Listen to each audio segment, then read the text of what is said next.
In CapCut PC, you can make a blur effect follow an object by using the masking feature along with the blur effect. Open CapCut and import your video into the timeline. Now duplicate the video and go to the Effects tab. Search for Blur.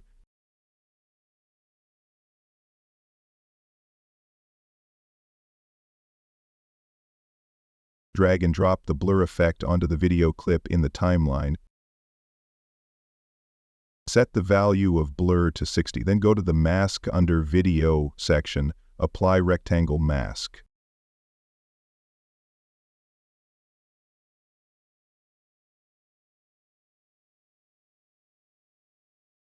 Drag this mask onto the number plate of car and adjust it as per your video.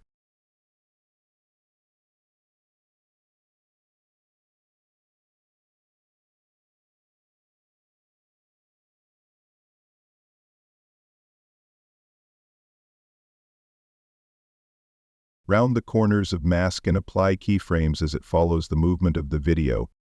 Place the playhead at the start of the clip. Adjust the blur mask over the object and add a keyframe.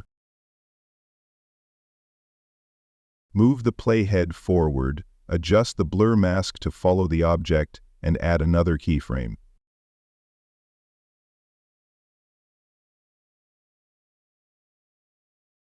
Repeat until the entire movement is covered.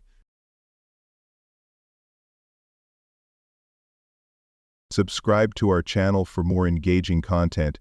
If you want something new, then tell us in the comments section.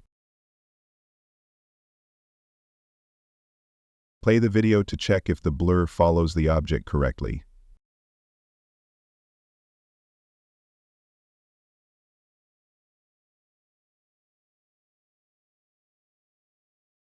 If needed, refine the tracking or keyframes.